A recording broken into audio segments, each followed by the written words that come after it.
Então agora a gente vai contar para vocês os 20 anos do Grupo Brasileiro de Melanoma. Agradeço vocês por me ajudarem a contar um pouco essa história. Como vocês puderam perceber, o Grupo Brasileiro de Melanoma tem uma razão única para existir, que é o paciente com melanoma.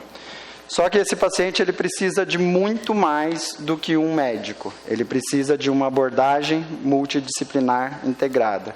Então ele precisa que todos os médicos que trabalham com ele estejam juntos, interajam, conheçam cada uma das áreas de atuação dos outros e respeitem os outros. O respeito é a base principal de uma abordagem multidisciplinar.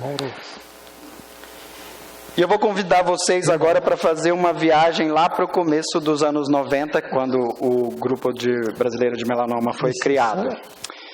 Então vamos em 90. O que estava acontecendo naquela época? Será que era muito diferente de hoje? Um presidente foi aclamado como novo, resolveu a questão da pós-diretas, então foi a esperança do Brasil naquele momento. Uma mulher deixou todo mundo meio confuso e preocupado com as suas contas. Saddam Hussein invadiu o Kuwait, então lá no Oriente Médio as confusões e as crises e as guerras aconteciam. Algumas coisas caíam por terra, o Muro de Berlim caiu em 1990. Em 91, a Guerra do Golfo prosseguiu com vamos dizer, presidentes americanos que a gente ficava com medo deles, né? Fidel, que esse ano faleceu, entregava a medalha de ouro para as meninas do basquete do Brasil. Ayrton Senna foi tricampeão mundial de automobilismo. E a Rosane começou a dar sinais que a política que aquele presidente que era esperado como a solução do Brasil, a coisa não ia tão bem. Dr. Belfort, como que estava o cenário do melanoma nesta época? Elimar, bom dia a todos, os amigos de longa data e os mais recentes. Era muito interessante, como aqui foi falado pelas diferentes pessoas que me antecederam, era muito diferente o cenário do melanoma. Hoje aqui, a internet, fone, WhatsApp, etc., não existia internet no Brasil em 1991. Ela só foi posta ao público em 95. Então, em 91, aquilo que foi falado Noli me tangere, Dr. Luciano Calves, que era um dos responsáveis pelo serviço, falava sempre essa frase, hoje o Lúcio repetiu. A conduta era... Basicamente, o dermatologista, de maneira geral, fazia suspeita, não fazia biópsia, encaminhava ao cirurgião, o cirurgião fazia a remoção sem fazer a histologia, com a margem ampla, uma margem de 2 a 5 centímetros, e se houvesse indicação, ou se soubesse exatamente qual a área de drenagem, se fazia o esvaziamento. Esse era o panorama de tratamento do melanoma naquela época de 91. Pessoalmente, 91 me marcou muito, porque em 9 de junho de 91 eu saí do Hospital do Câncer, onde eu trabalhava há 17 anos. E pela primeira vez na vida, eu saí fora do Brasil, em novembro daquele mesmo ano, para participar desse curso, desse congresso que vocês estão vendo aí, em Houston, no Texas. E, obviamente, como é que eu tinha essa informação? Não era pela internet, não era o WhatsApp, não era nada disso. Foi através de um amigo, por coincidência da vida, me sugeriu. E eu fui extremamente feliz, a vida sempre me trouxe muita coisa boa, a começar da família maravilhosa que eu tenho. E nessa ocasião, lá em 91, aconteceram 2 fatos, entre muitas coisas que foram apresentadas naquele congresso. Havia cerca de 150 participantes do mundo todo. Eu era o único brasileiro residente no país participando por um acaso da vida. E foi apresentado reapresentada a técnica da dermatoscopia, que é o uso desse aparelho, que parece um otoscópio e que, na verdade, usa um sistema de lentes para tentar identificar estruturas que a gente antes só olhava a olho nu. Alfred Kopf, professor do New York University, foi quem reapresentou isso para a nossa comunidade. E também, no mesmo ato, esse desenho que vocês estão falando, que a Luciana, as meninas falaram tão fácil da pesquisa do Sentinela, nessa época, para a gente, cirurgião, ouvir falar em biópsia de gânglio era uma utopia, era um sacrilégio. E isso foi apresentado por Donald Morton e foi com o decorrer do tempo, nós veremos em 2001, uma das coisas que mais modificaram a conduta no tratamento e a evolução do paciente, a melhoria do tratamento do paciente com melanoma. Na época, eu sempre repito isso, quem já assistiu sempre vê, Charles Bausch, que é uma das autoridades até hoje do mundo, eu perguntei a ele, professor, como é que a gente pode fazer biópsia de gânglio? E a resposta dele foi, vamos esperar para ver. 10 anos depois, o Mauro vai contar quanto isso modificou. Então, o que eu quero dizer é que, na verdade, nós, eu, Fernando, outros mais antigos, tem mais jovens aqui, a nossa visão foi, está aqui o Ivan e tantos outros nomes, se a gente falar vai ser sempre uma coisa errada. A nossa visão era integrar os diferentes especialistas, os diferentes médicos, para tentar dar uma nova vida ao paciente com melanoma, diferente daquilo que, infelizmente, nós vimos aqui no caso de uma paciente. Então, é fundamental. A visão que nós tínhamos não era outra a não ser integrar patologista, dermatologista, cirurgião, radioterapeuta, e no futuro oncologia clínica, para que todos nós fizéssemos o bem maior para quem? Para o paciente portador de melanoma. Essa era a visão. Obrigado, Dr. Beaufort. Os anos se passaram, em 92, se a gente tivesse internet, provavelmente ia ser o hashtag fora color, mas o que tinha era cara pintada na rua, o color saiu, em 94 foi lançado o Plano Real, o Brasil ganhou a Copa para melhorar os ânimos, mas naquele ano a gente perdia o Ayrton Senna. A internet chegou no Brasil em 95 e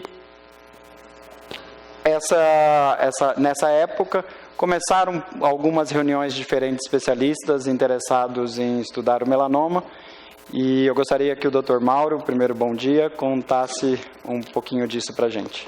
Bom dia a todos. O Beaufort já comentou um pouco e foi justamente isso que aconteceu. Eu estive numa reunião no Sírio-Libanês, coordenado pelo professor Fernando. Luciano também. E Luciano, né, onde conseguiu-se, né, que era uma coisa que geralmente é assim, então tem um especialista aqui, outro especialista lá, né, e não tinha esse conjunto. E então o professor Fernando e o professor Luciano conseguiram reunir lá no Sírio-Libanês patologistas, dermatologistas, cirurgiões oncológicos e oncologistas clínicos. E aí eu lembro que ao final desta reunião, o professor Beaufort, né, assim, falou assim, olha, eu tenho um sonho, né, que é poder realmente assim, reunir os colegas em torno de alguma coisa nesse sentido. Então, baseado nisso, a gente começou a se reunir depois de um ano, e o Fernando também veio empolgado, né, com a reunião que tinha acontecido em Porto Alegre, né, em 96, a gente começou a se reunir lá no departamento de dermatologia da Escola Paulista de Medicina, junto da biblioteca, eu, a Silvia Marcondes, o Fernando, porque a gente tinha já um ambulatório de tumores cutâneos e que de uma certa forma, o Dr. Sérgio Amada, e que de uma certa forma a gente fala assim, puxa, será que a gente pode reunir mais casos, ter estatísticas e tal? Então, daí é que veio justamente a ideia de começar a discutir.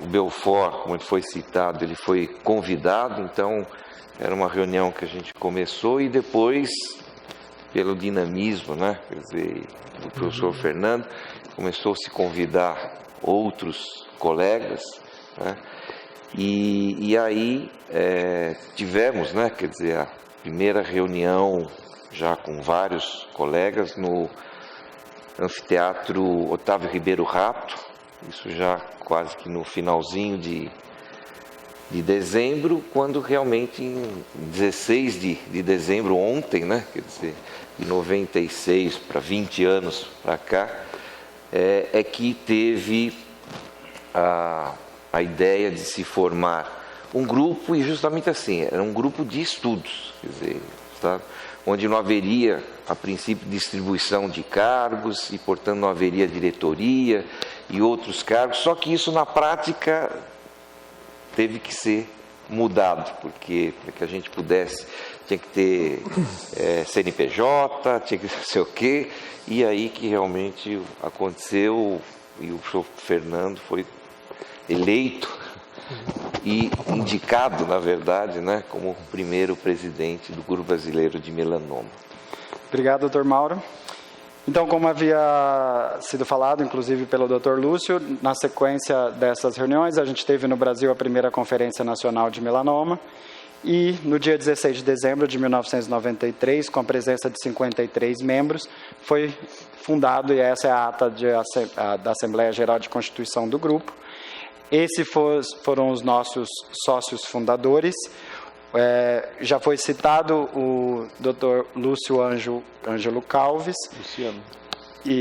Luciano Ângelo Calves. E eu gostaria, através da presença do filho dele, eu gostaria que o Rodrigo ficasse de pé. Cadê o Rodrigo? Vem cá. O Rodrigo representa o nosso abraço a todos os sócios fundadores do grupo. Cada um de todos vocês vai receber uma homenagem como essa. Muito bom. Obrigado. Luciano, essa escada ali é perigosa.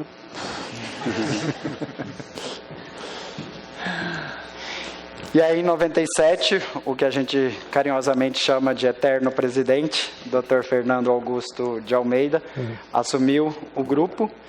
E eu queria que, primeiro, bom dia, Dr. Fernando, e gostaria que você contasse para a gente um pouquinho de como foi esse começo.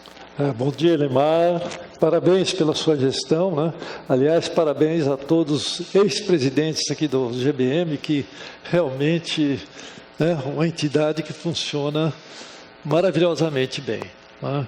E eu acho que na vida é isso. Eu sou médico há 50 anos, lá em 96, são 20 anos atrás, eu tinha 30 anos de medicina, e nunca me conformei da medicina ser isolada. Eu sou dermatologista. Ontem eu vi no corredor lá do clube, não, dermato e ortopedista não são médicos. Eu vi assim. Aí a hora que o fulano me viu, ele é meu cliente. Ele, pelo amor de Deus, mandou um vinho à tarde para mim. Tá? Mas eu nunca me conformei com a medicina de gavetas, né? Então, é emocionante para nós, né, para nós todos, porque a medicina tem que ser integrada. Aqui estão os patologistas, estou vendo a Miriam, a Milvia, o Nilceu, o Gilles, enfim, né, os cirurgiões, a integração, né? E nessa reunião com o Mauro, que nós fizemos, na ocasião, comecei a atender doentes, alguns pacientes de melanoma, é lógico, a clientela começou a aumentar, e tive duas pacientes, aliás, uma era do Drauzio, né, que a conduta foi diferente, e os pacientes me questionavam, né? Foi quando nós fizemos a reunião com o Dr. Luciano, né, Belfort, Dr. Ivan, né, e vocês todos sintam presentes aqui em cima, deveria estar vocês todos aqui desse lado, né? E nessa reunião, a unidade foi uma reunião para discutir conduta, e quase que saiu um forró. Nós tivemos, o doutor Luciano e eu tivemos que suspender a reunião, porque não houve uma concordância. entre os colegas. Foi a partir daí, desse movimento que nós criamos, né, fomos criando esse, que parece muito simples, né, fala GBM, mas foi uma luta, foi constante e realmente foi maravilhoso. Eu acho que nós temos contribuído durante esses anos todos, né, esse aspecto multidisciplinar, né, realmente tive o apoio aqui da minha esposa, psiconcóloga, é uma coisa que também a gente precisa pensar, o apoio psicológico. Eu vi quando as pacientes apresentaram, eu acho que o apoio psicológico no grupo de vocês é fundamental. Vocês têm de ter alguém lá nesse grupo da internet, um conselho de alguém mais velho com os cabelos brancos, né? Então, gente, eu acho que foi isso, nós fomos criando e ninguém cria nada sozinho, né? Então nós fomos somando, não esperava. O Mauro usa uma frase, muita gente falava, não vai durar 2 anos isso aí. Nós estamos 20 anos e realmente espero, que nós estamos vendo aqui, que nós vamos produzir mais, vamos integrar mais, né? Hoje o GBM é respeitado no mundo, é modelo para alguns países. Então, isso é muito gratificante, é emocionante. Eu só tenho a agradecer, Elimar. E uma coisa muito, muito ótima, a gente discutia no começo, não vamos fazer política, nós vamos fazer medicina, e aquilo que o Elimar colocou lá, o doente em primeiro lugar, e todos os presidentes que rodaram, é alternativo, alternando, um ano é dermato, outro ano é cirurgião, outro ano vai se alternando, os clínicos, enfim, os patologistas, e felizmente, até hoje, nós temos essa somatória, e tem muita gente jovem, eu fico muito feliz, né, de um jovem, né, e vamos continuar nessa luta nossa, e vamos beneficiar nossos doentes. Eu agradeço muito, muito obrigado. Obrigado.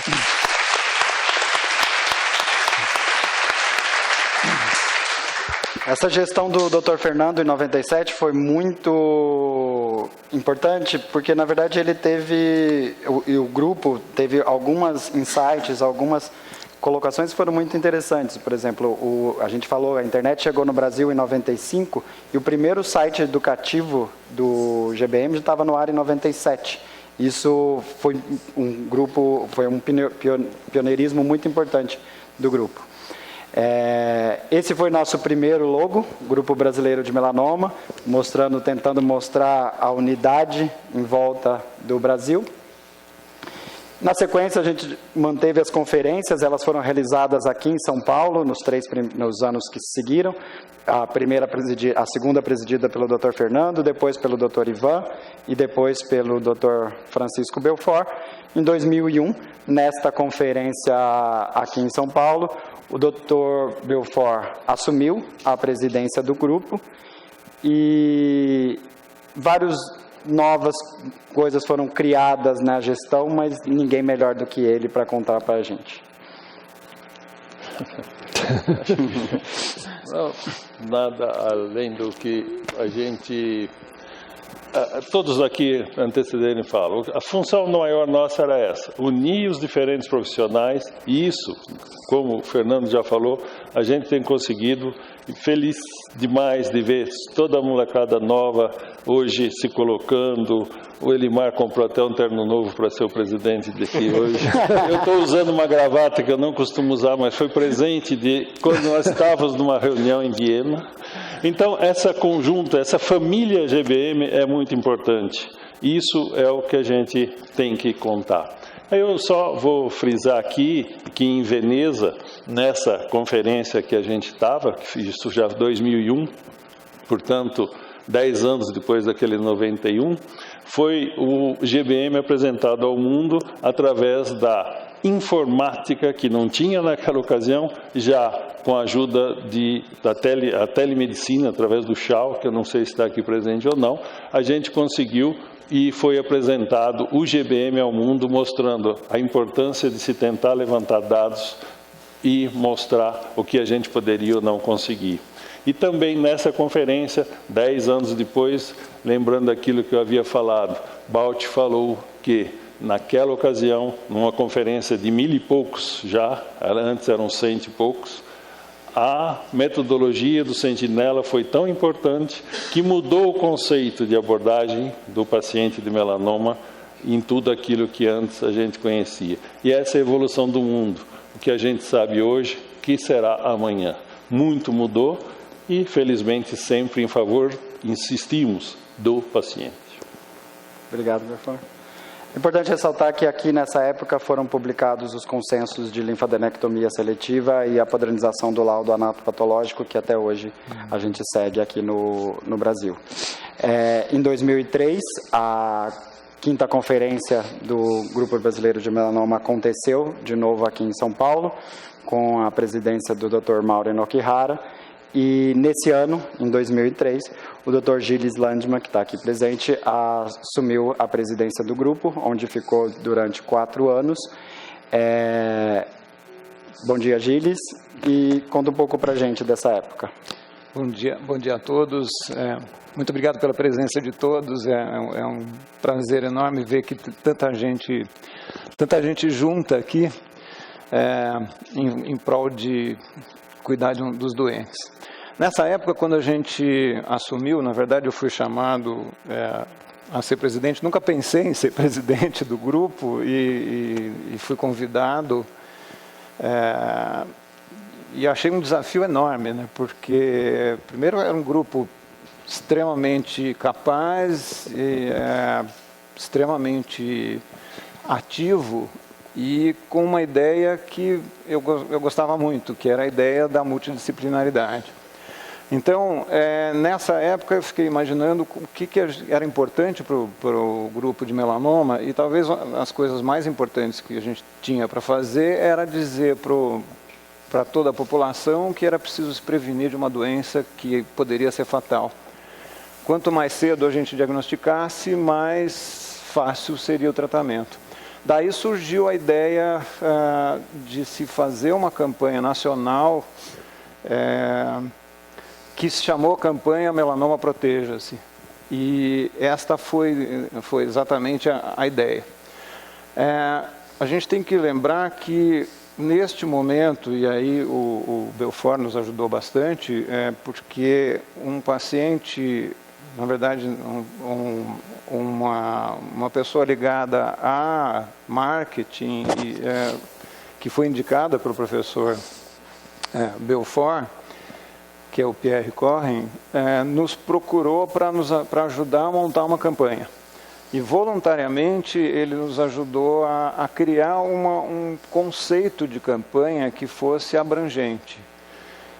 Esse abrangente significava fazer divulgação na internet, fazer divulgação através de cartazes na rua, criar panfletos que pudessem ser distribuídos pela praia, e criar o conceito real de como é que a gente veicula isso, porque não é fácil a gente conseguir veicular e atingir um objetivo. Inclusive, dentro do programa, existia até uma intenção existia até um mapa de como é que a gente iria atingir os diversos meios, porque tinha que atingir a mídia falada. Nós fizemos várias entrevistas no rádio depois dessa campanha, até atingir a mídia televisiva. E aí criou-se isso que está na tela, que foram os logotipos, né? Então, como essa frase é emblemática, né? Sabe qual é a melhor proteção solar para o seu filho? Você. Ou seja, conscientizar as mães de filhos para que não se expusessem, como a gente viu a fotografia apresentada pelo professor Lúcio Bacos, daquela criança exposta que não se protegia.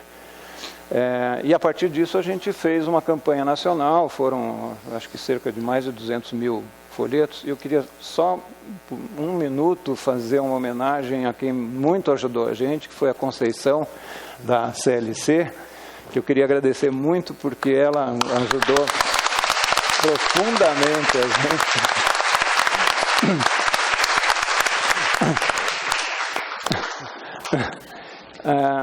E a partir disso a gente pensou em fazer, também criar uma coisa que fosse passada no cinema, né?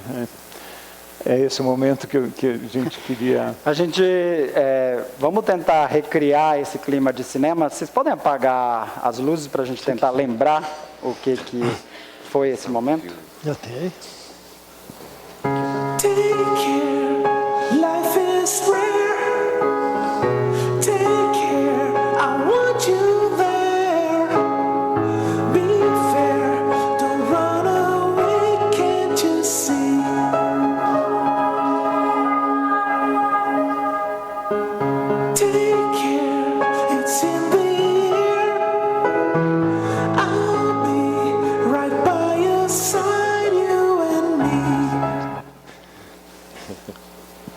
pode acender.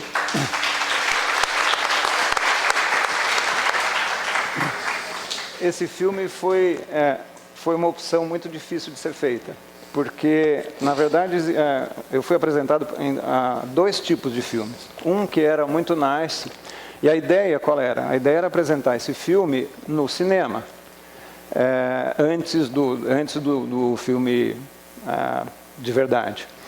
Então, como tem aqueles vários filmes que passam, pequenos trailers que passam antes do filme principal, como é que a gente chamaria a atenção do público e como é que a gente conseguiria fazer com que as pessoas saíssem de lá lembrando de alguma coisa? Então, o jeito é fazer um filme nice, bonitinho, não queime a pele, tome cuidado, passe protetor solar. E a outra é fazer um filme de impacto como esse, que é um pouco... Ele foi muito controverso, porque ele é muito impactante, né? Essa história é uma história real. Isso que vocês viram aí na década de 70, havia aqueles movimentos na frente de fábricas ou de alguma coisa que estivesse acontecendo, e as pessoas faziam um círculo em volta com cartazes, né? E essas pessoas reclamavam de alguma coisa. E numa dessas ocasiões, uma pessoa se auto-imolou, colocou fogo no corpo. Então, isso é impactante, é assustador. E a gente resolveu aproveitar essa coisa da queimadura da pele para falar sobre por que a gente se expõe tanto ao sol e por que a gente quer buscar o câncer, né? Só para explicar para vocês, isso aí foi uma refilmagem. A gente não tinha dinheiro para comprar o direito ao filme. Então, o que nós fizemos foi refilmar com atores voluntários que foram lá, inclusive uma pessoa especializada em fogo. Só para contar um pouquinho disso, a pessoa que se expõe a esse fogo, a gente imagina que deveria ter uma piscina fria para ele mergulhar dentro, né? Depois de ter se exposto a esse fogo.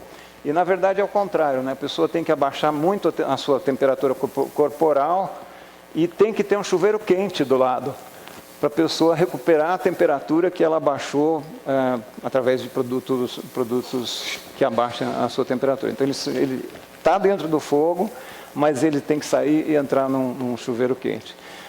Tudo isso eu aprendi bastante com a questão de marketing. Eu acho que isso passou em vários cinemas e foi aberto para todos houve várias redes de cinema que abriram para a gente. Então, mais ou menos essa era a história do que a gente tentou fazer, entre outras coisas que a gente, na época, conseguiu. Isso tudo com uma verba que era bem pequena. Obrigado, Gilles. Essas campanhas de alto impacto, elas não são exclusivas dessa época. Na Austrália, por exemplo, eles fizeram uma campanha que eles davam de presente na praia, uma toalha de praia e escrita no pacotinho, proteja-se do melanoma, e quando a pessoa estendia a toalha de praia, era um caixão. Então, às vezes é preciso impactar mesmo, né? Mas a gente fazia também não só campanhas desse tipo, a gente fazia campanhas Ação Verão, ela circulou nessa época em várias praias do Brasil, explicando de uma forma leve o que é o melanoma.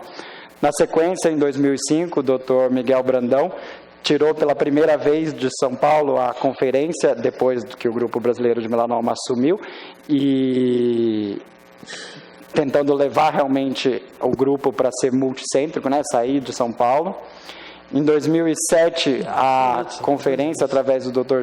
Gerson Junqueira, voltou para Porto Alegre, e nessa conferência o Dr. Mauro assumiu como presidente do grupo e deu sequência em algumas outras novas ações que ele vai contar para a gente. Bom, o que está em destaque aí é a ação nas montanhas, porque normalmente a gente associa essa coisa de tomar sol à praia, quer dizer, o verão, né? E esquece-se que, por exemplo, nas altitudes, e ainda quando não se tem nuvens, né, a radiação ultravioleta é muito maior. E a gente vê que falta uma série de informações. Então, através dessa ideia, né, e a gente entrou em contato com a Prefeitura de Campos do Jordão, tivemos apoio, né, da Sociedade Brasileira de Dermatologia Regional São Paulo, Sociedade Brasileira de Cirurgia Dermatológica, junto com o Grupo Brasileiro de Melanoma. Por quê? Porque tudo isso necessita de recursos, e a gente vê que a gente tem pouco recursos. E ainda só nessa ideia, quer dizer, o nosso inconformismo, muitas vezes, né, que a gente vê pessoas instruídas, né, quer dizer, nos dias de hoje ainda nunca ouviram falar sobre o melanoma. Né? A gente faz campanhas, né, a Sociedade Brasileira de Dermatologia, né, isso já há mais de 10 anos, tem um dia que faz a campanha para chamar a atenção. O paciente vem, quer dizer, e muitas vezes nos procuram dizendo assim: olha, eu não tinha a menor ideia do que se tratava. Né? E a gente acha que a gente é bem informado, né? E a gente acha que tem muita informação. E o que a gente vê é toda essa dificuldade mesmo. Quer dizer, nós estamos num auditório, né? 300, 400 pessoas, né? E as outras pessoas, né? Qual que é o momento? Então, a gente acha que a gente tem que continuar, quer dizer, com esse tipo de... Também fizemos, durante essa gestão, reuniões de teleconferência, né?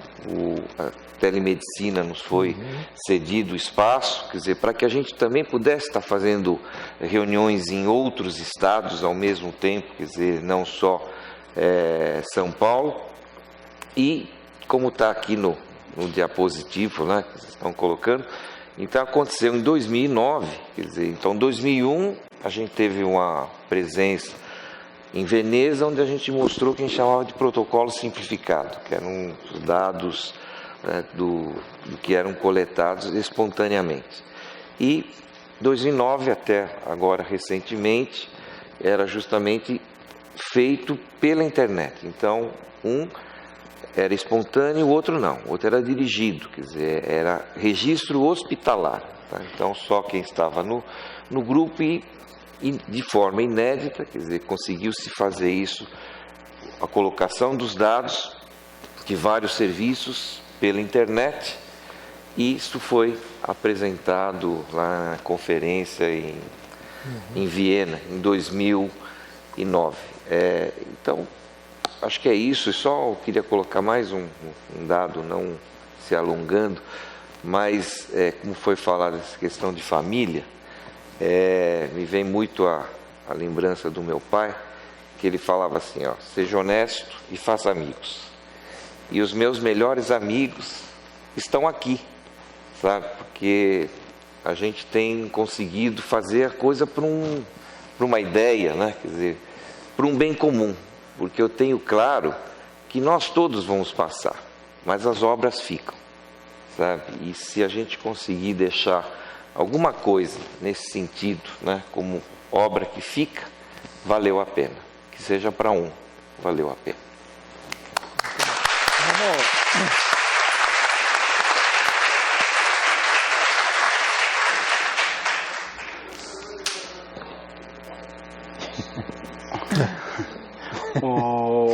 O grupo continuava com a atuação de vários outros membros.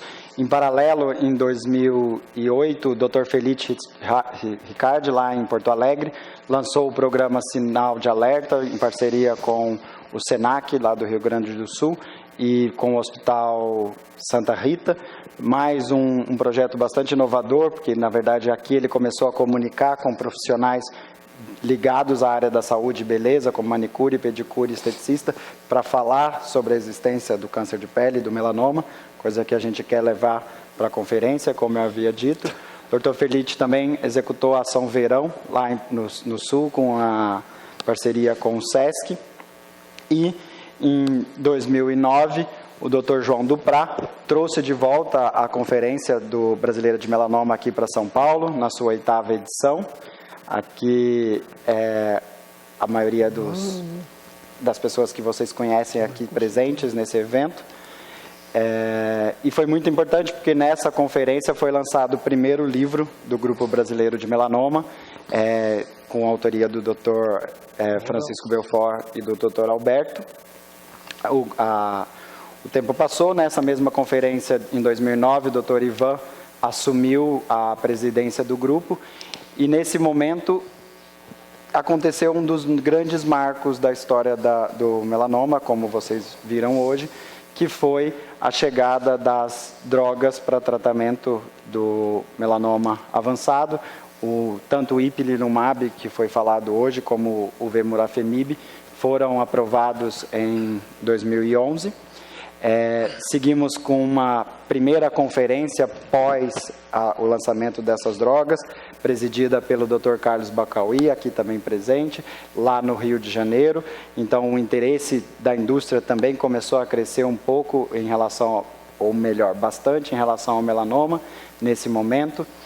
Nesta conferência, assumiu a primeira presidente mulher do Grupo Brasileiro de Melanoma, que foi a doutora Bianca. E a doutora Bianca participou da festa de debutante do Grupo Brasileiro de Melanoma e, com isso, resolveu presentear o grupo com uma nova marca que mantinha as características do mapa original do Grupo Brasileiro de Melanoma e incorporava a linguagem da campanha Melanoma Proteja, desenvolvida na gestão do Gilles, com uma ideia de unificar as duas marcas. As campanhas de prevenções progrediram para dentro dos consultórios médicos, foram distribuídos 30 mil panfletos aos sócios para servir como guia de orientação e informação aos pacientes. As reuniões científicas aqui em São Paulo sofreram uma grande mudança e isso, elas passaram de uma reunião mensal, onde reunia um número muito pequeno de pessoas e passaram a ser trimestrais, e isso promoveu uma dispersão muito importante do conhecimento multidisciplinar em melanoma. Isso chegou a nossa 10ª conferência em 2013, presidida pelo Dr. Alberto, também aqui presente, lá em Belo Horizonte.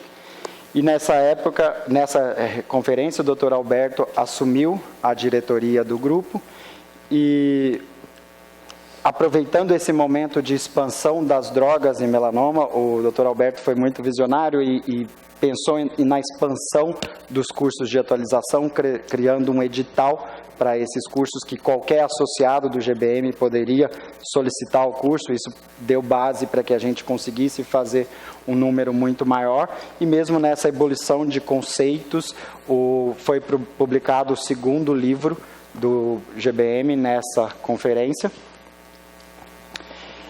Seguimos então para Goiânia em 2015, a conferência então presidida pelo Dr. Flávio, que também é aqui presente, onde eu assumi a presidência do grupo, como eu havia dito, e a partir daí a gente iniciou um processo de otimização de todas essas atividades do grupo, baseado nesses 5 conceitos principais: a educação médica continuada, o registro brasileiro de melanoma, as campanhas de prevenção, a comunicação institucional e o apoio à sociedade civil organizada.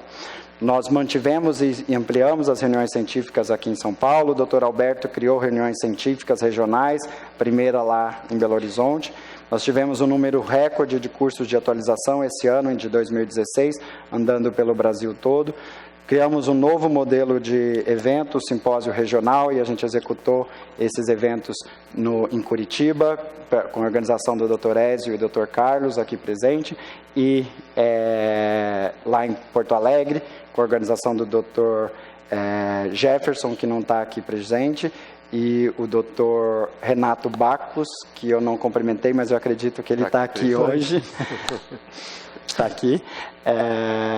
E a gente está programando a conferência, que a gente espera que seja muito impactante para o melanoma no Brasil no ano que vem.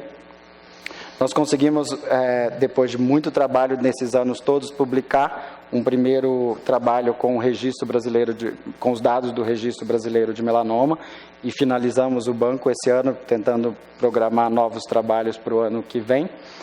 Evoluímos para a campanha de prevenção e tiramos ela da praia, tiramos ela da montanha e trouxemos ela para o dia a dia, porque eu acho que isso tem que ser falado no dia a dia. Fizemos um primeiro evento dentro do Conjunto Nacional, aqui em São Paulo. Em paralelo, o Dr. Felite manteve as ações dele lá em Porto Alegre, que ele faz até hoje. E pela primeira vez nos aproximamos da sociedade civil organizada, através do Instituto Melanoma Brasil, apoiamos a campanha Eu Senti na Pele, apoiamos também a campanha do Instituto Lado a Lado, uma outra ONG que desenvolveu essa campanha Câncer de Pele e Melanoma aqui ainda nesse ano. Mudamos um pouco a comunicação institucional do grupo, criamos um novo boletim, criamos um novo site para o grupo e levamos o grupo para a rede social para falar de prevenção primária, para falar de prevenção secundária. E aí chegamos aqui hoje transmitindo esse evento pela primeira vez pelo Facebook do Grupo Brasileiro de Melanoma.